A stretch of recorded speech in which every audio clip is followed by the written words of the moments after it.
శ్రీ గురుభ్యో నమః. శ్రీమాత్రే నమః. పరాభవ నవ సంవత్సరంలో సింహరాశికి సంబంధించినటువంటి ఫలితాలు ఏ రకంగా ఉంటాయో తెలుసుకుందాము. మఖ 4 పాదములు, పుబ్బ 4 పాదములు, ఉత్తర 1వ పాదం అనేది సింహరాశిలో ఉంటాయి. అలాగే వీరికి ఆదాయము 7, వ్యయము 7, రాజ్యపూజము 5, అవమానము 5 సమానంగా సామాన్యంగా ఉంటుంది. అయితే సింహరాశి వారికి వృత్తి వ్యాపారాల్లో ఆర్థికంగా పురోగతి అనేది కనిపిస్తుంది.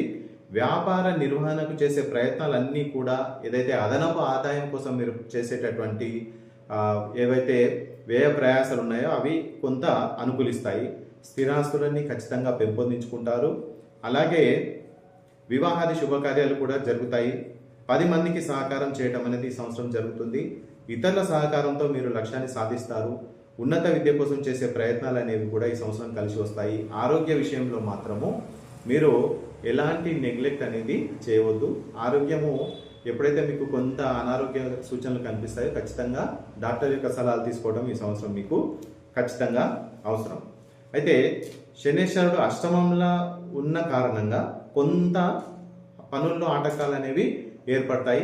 మందకొడిగా కొంత సాగినప్పటికీ కూడా విజయాన్ని మాత్రం ఖచ్చితంగా సాధిస్తారు.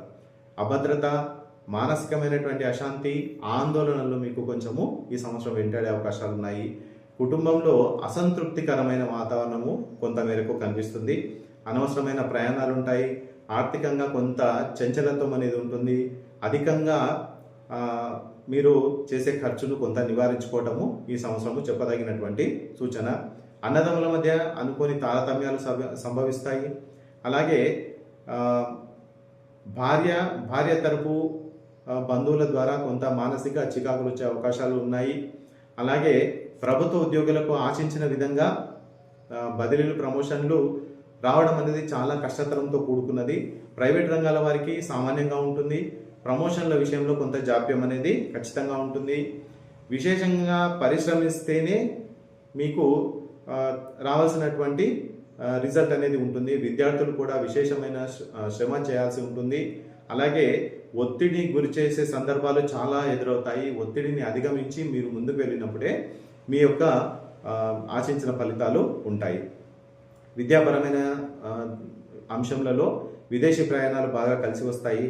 రాజకీయ రంగాల వారికి శ్రమ అధికంగా ఉంటుంది. ఫలితం మాత్రం సామాన్యంగా ఉంటుంది. విశేషంగా ప్రయత్నిస్తేనే కార్యసిద్ధి అనేది ఉంటుంది. అలాగే కొంత నిదానంగా శుభకార్యాలు కలిసి వచ్చే అవకాశాలు ఉన్నాయి. గృహ నిర్మాణం కోసమై ఏవైతే రుణ ప్రయత్నాలు చేస్తారో అది ఈ సంవత్సరం కొంచెం పాజిటివ్ రిజల్టే ఇస్తుంది. అలాగే మిమ్మల్ని అపార్థం చేసుకునే వారి సంఖ్య అనేది ఈ సంవత్సరము పెరుగుతుంది.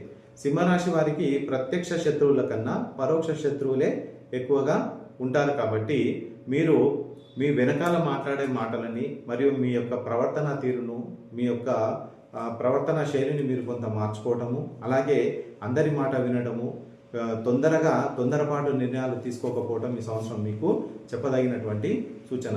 ఆదాయము, వ్యయం సమానంగా ఉన్నాయి. రాజపూజ్యము, అవమానం కూడా సమానంగానే ఉన్నాయి. కాబట్టి ఈ సంవత్సరం మీరు కొంత ఆచితూచి అడుగులు వేయాల్సిన అవసరము ఉంటుంది. అలాగే శివ పంచాక్షరి జపము మీకు ఈ సంవత్సరం బాగా కలిసి వస్తుంది. అలాగే అభాగ్యులు ఎవరైతే ఉన్నారో, వికలాంగులు ఎవరైతే ఉన్నారో, గోవులు, రకరకాల జంతువులకు వీటికి ఆహారం ఇవ్వడం ఈ సంవత్సరం మీకు బాగా కలిసి వస్తుంది.